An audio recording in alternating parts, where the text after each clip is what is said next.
ইস, ঝাল লেগেছে, আমার ঝাল লেগেছে, ঝালে মরে যাই আমি, ঝালে মরে যাই। ঝাল লেগেছে, আমার ঝাল লেগেছে, ঝালে মরে যাই আমি, ঝালে মরে যাই। তনুশ্রী আজ তনুর রান্নাঘরে অবাক করা একটা রেসিপি নিয়ে হাজির হয়েছে, যে রেসিপিটা দেখলে আপনাদের শরীর গরম হয়ে উঠবে। যদি কিনা এরকম ঠান্ডার সময় খাওয়া হয়, কাঁথা কম্বল কিচ্ছু লাগবে না রে বন্ধুরা। আজকে আপনাদের মন একেবারে ভরে যাবে রেসিপিটা দেখলে। এরকম রেসিপি বাবার জীবনে কোনোদিন দেখেছেন কিনা আমার কিন্তু জানা নেই। আজকে যে রেসিপিটা আপনাদের দেখাতে চলেছি, হয়তো এটা একটা ইতিহাস হয়ে যেতে পারে। তো বন্ধুরা, কারোর যদি মন খুব খারাপ থাকে, অথবা কারোর প্রতি রাগ থেকে থাকে, অথবা বিয়ের সময় বরের গেট ধরার সময় বরকে এরকম একটা পাকোড়া খাওয়াতে পারেন, তো আসুন ভিডিওটা দেখিয়ে দিই। এরকম পাকা পাকা বাঁশ মতো কাঁচা ঝাল দেখে আমি না ইউনিক কিছু ভাবতেই থাকি সবসময়। তো ভাবলাম এরকম বাঁশমতো কাঁচা ঝাল একেবারে শুধু কেটে কেটে তরকারি রান্না করে খাবো, তাই কখনো হয়? আমার এইসব উন্নত চিন্তা ভাবনা দিয়ে এটাকে একটু কি করলাম বলেন তো, সুন্দর করে সাজালাম। এই যে দেখেন, বেশ কয়েকটা কাঁচা ঝাল নিয়েছি, মোটা বাঁশ মতো একেবারে। এই ঝালগুলো দেখে আমি তো অজ্ঞান হয়ে যাওয়ার মতো। কিন্তু না, আজকে এই ঝালের দারুণ একটা পাকোড়া বানাবো। কিভাবে বানাই ভিডিওটা মনোযোগ দিয়ে দেখতে থাকুন। দেশ এবং দেশের বাইরে থেকে যারা দেখছেন তারা শুধু দেখুন, পাশে থাকুন। বাড়িতে কিভাবে বানাবেন, কবে বানাবেন সেটা ভাবতে থাকুন। একটা কাঁচা ঝাল নিয়েছি, মধ্যিখানতে ছুরি দিয়ে আমি একেবারে ফাঁক করে দিয়েছি। একটা চামচ নিয়ে ভেতরের বিচিগুলো সব ফেলে দেব। এই বিচিগুলোর জন্য ঝালটা আরো বেশি লাগবে, আর বিচিগুলো ফেলে দিলে ঝালটা একটু কম লাগবে, বুঝছেন?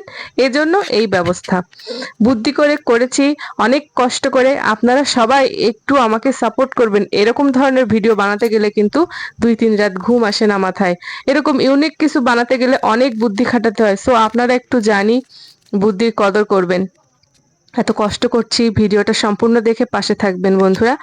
ঝালের ভিতর থেকে আমি বিচিগুলো সব ফেলে দিয়েছি, বোটা কিন্তু ফেলিনি। ঠিক এভাবেই ঝালগুলোকে রেডি করেছি। আর কালকে বাড়িতে মাংস রান্না হয়েছিল, কিছুটা মাংস বেঁচে গিয়েছিল, সেখান থেকে মাংসগুলো নিয়ে নিয়েছি। তো রান্না করা মাংস ছোট্ট ছোট্ট করে কুচি কুচি করেছি, সলিড মাংসগুলো। এবার ওই যে চিড়ে নিয়েছিলাম ঝালটা, ঝালের বুকের ভিতর এরকম ঠেসে পুড়ে দেব মাংসগুলো। ঠিক আছে, দেখতে পাচ্ছেন হাতের দিকে লক্ষ্য করলে। আর এই সময় আপনারা হাতে গ্লাভস পরে নিতে পারেন, নয়তো হাত জ্বালা করবে। আমি যেহেতু সংসারে থালাবাটি মাজতে মাজতে হাতের চামড়া পুরো হয়ে গেছে, ঝাল একটু কম লাগছে, তারপর আমার আবার গোপ জ্বালা করেছিল, সে কাহিনী পরে বলবো। এবার দেখেন, প্রত্যেকটা ঝালের ভিতরে আমি মাংসের পুরগুলো ভরে নিচ্ছি। মাংসের কুচিগুলো ভরে নেওয়ার পরে ঝালগুলো আমার এরকম দেখতে হয়েছে। তো এবার আমি একটা বাটিতে নিচ্ছি বেসন, চালের গুঁড়া অল্প অল্প করে নিচ্ছি। আপনার পরিমাণটা আপনাদের ঝালের উপরে ডিপেন্ড করবে। এবার দিব লবণ, হলুদ, জিরে। আর এখানে আর নতুন করে ঝালের প্রয়োজন নেই রে বন্ধুরা, ঝালই তো আজকে পাকোড়া হচ্ছে আমাদের। তো বন্ধুরা, শুকনো উপকরণগুলো খুব সুন্দর করে মিশিয়ে নিচ্ছি চামচের সাহায্যে। এবার কি করব, অল্প অল্প জল দিব। এটা কিন্তু এমনি ঠান্ডা নর্মাল জল। তো এটা দিয়ে একটা ঘন ব্যাটার তৈরি করে নিব। এখানে খাবার সোডার কোনো প্রয়োজন নেই, অবশ্যই চালের গুঁড়িটা ইউজ করবেন, তাহলে দেখবেন টেস্টটা দারুণ আসবে। তো দেখেন আমি কি সুন্দর একটা ঘন ব্যাটার তৈরি করেছি এবং অনেকক্ষণ ধরে ফাটিয়ে নিয়েছি। এবার গ্যাসে আমি একটা কড়া বসিয়ে দিয়েছি, আর দিয়ে দিচ্ছি তেল। আর এবার ভাজাটাও কিন্তু একটা নতুন ব্যাপার আছে, ভাজাটার দিকে লক্ষ্য করবেন। এবার একটা ঝাল নিয়ে নিয়েছি, নিয়ে বেসনের গোলায় ভালো করে ডুবিয়ে তেলে ছেড়ে দিচ্ছি। উফ বাবা, একটা অন্য রকমের সুন্দর গন্ধ বেরোচ্ছিল কাঁচা ঝালের, মনে হচ্ছিল যেন আমি একটা রেস্টুরেন্টে এসেছি। বেশ একটা রেস্টুরেন্ট রেস্টুরেন্ট গন্ধ বেরোচ্ছিল আমার ঘরে। তো বন্ধুরা, এই রেসিপিটা করে খেলে মন ভালো হয়ে যাবে। মনের ভিতরে, মাথার ভিতরে দুশ্চিন্তা থেকে থাকলে ঝালের দাপটে একদম তা দূর হয়ে যাবে। অবশ্য ঝালের পাকোড়া বলে যে ভীষণ ঝাল তাও কিন্তু নয় বন্ধুরা, যেহেতু দানাগুলো ফেলে দিয়েছি। মিডিয়াম একটা ঝাল, কিন্তু তারপরেও একটা ঝাল, ঠিক আছে। একবার ভেজে আবারও ব্যাটারে আমি চুবিয়ে দিচ্ছি, তাহলে কি বলেন তো, ঝালের পরিমাণটা একটু কম লাগবে। যত বেশি ব্যাটার থাকবে সাথে, তত বেশি ঝাল কম লাগবে, ঝালটা ব্যাটারটার সাথে ম্যানেজ হয়ে যাবে। তো একবার তো ভেজে নিয়েছি, আবারও ব্যাটারে ডুবিয়ে আমি ভেজে নিচ্ছি। মোটামুটি 2 বার করলেই হবে, আপনারা চাইলে 3 বারও করতে পারেন। তো আমি 2 বারই করব। বেসন আর চালের গুঁড়ির যে ব্যাটারটা তৈরি করেছিলাম সেটা মাখিয়ে আবারও তেলে দিয়ে খুব সময় নিয়ে ধৈর্য সহকারে ভাজছি, ঝালটা যেন ভিতরেরটা একদম ভেজে যায়। কাঁচা থাকলে কিন্তু ভীষণ একটা বিকট লাগবে খেতে।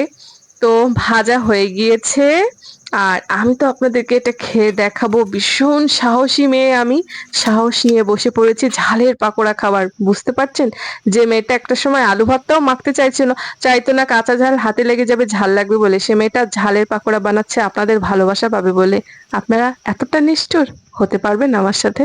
যাই হোক, ঝালের পাকোড়া তৈরি হয়ে গিয়েছে, কত সুন্দর দেখতে লাগছে আর দারুণ একটা গন্ধ বেরোচ্ছে বন্ধুরা, সেটা আপনাদেরকে আমি কিছুতেই বোঝাতে পারবো না যদি আপনারা বাড়িতে না তৈরি করেন। জীবনে একবার হলেও এই রেসিপিটা এরকম ভাবে তৈরি করে খাবেন, আমাকে কথা দিয়ে যাবেন আজকে।